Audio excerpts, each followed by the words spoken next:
Astellia Online is a game that looks to take the MMORPG genre back to its roots.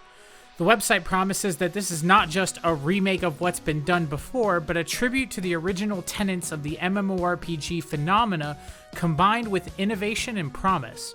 So does Astellia live up to that promise? In short, yes, when it works, that is. First things first, before we go in too deep, I'm going to mention that Astellia is a buy-to-play game and that I was provided a code for this video. Still, the opinions found therein are my own.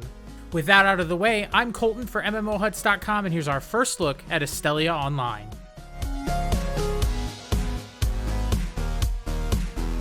Astellia Online, as I mentioned, is a throwback to the traditional style of MMORPG. Set in a fantasy world, you'll choose a class from one of the three Holy Trinity archetypes. These classes include Warrior, Assassin, Mage, Archer, and Scholar. For the purposes of this video, I played the Warrior class. Once you've selected a class, you're thrown into an in-depth character creator. There are all kinds of body morphing options you can undertake with plenty of choices for scars, accessories, deformations, and all kinds of tweaks to make just the right kind of character for you. I was seriously impressed with the number of options to tinker with here.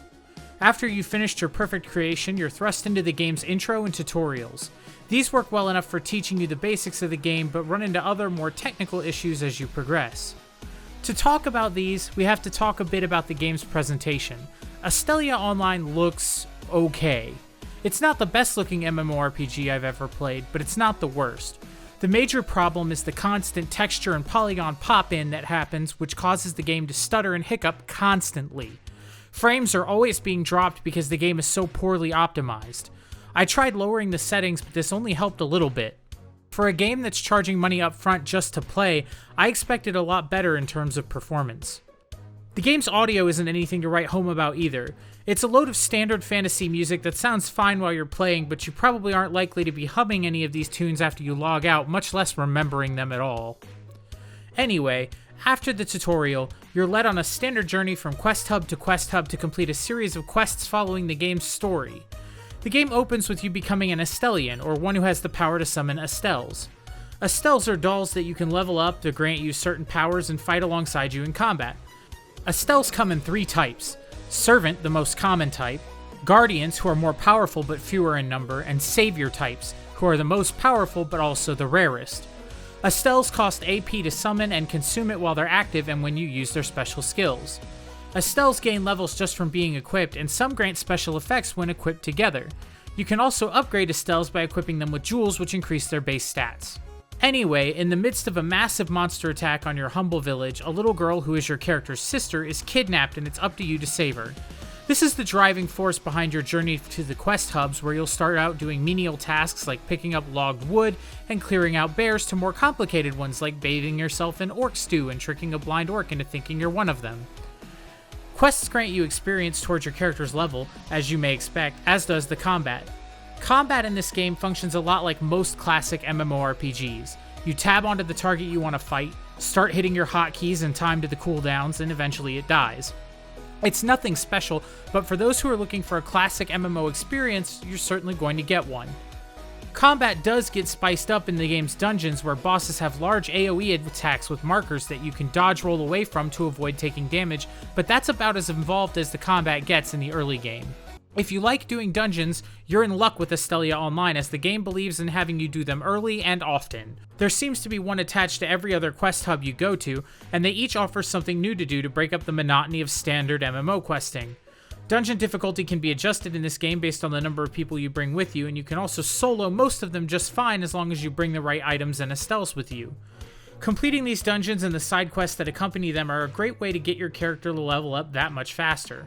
At level 15, you'll unlock farming dungeons, which should tell you all you need to know about what kind of gameplay loop Astellia Online has. Whenever you level up, your character is given skill points to spend on improving your base abilities. Usually this amounts to a small increase in damage for a skill or a tiny decrease in its cooldown, but over time these small incremental upgrades add up to something meaningful. Don't worry if you felt like you spent your points incorrectly, there's always the option to re-spend your points later if you don't like your current build. Unfortunately, the game doesn't feature raid content like more traditional MMORPGs, choosing instead to focus on small-scale group content like normal dungeons and the game's big PvPvE map, Avalon. This three-way faction war sees players battling each other each week for dominance. Players can earn points for their faction by completing objectives in this mode and will be rewarded based on their contributions. Astellia Online has a cash shop, but all the pay-to-win items of the international version of the game have been removed for the US release. The only things that remain are basic convenience items like additional character slot vouchers, weapon skins, resurrection scrolls, and skins for your Estelles. There are also special holiday-themed items available for a limited time, but these don't convey major gameplay bonuses. While I don't like the idea of a cash shop in a game you've already had to pay to play in the first place, I've seen a lot worse than what Astellia offers. Overall, Astellia Online delivers exactly what it sets out to, a classic MMORPG experience for fans of the classic MMORPG formula, albeit in an incredibly unpolished package. Honestly, I can't recommend Astellia Online to anyone but the most hardcore of classic MMO fans, and even then I'd wait until the performance issues are hammered out. Well, that's all for today. Let us know what you think of Astellia Online down in the comments below. Make sure you subscribe and ring the bell icon, and keep it locked on MMOHuts.com for all the latest gaming news and reviews.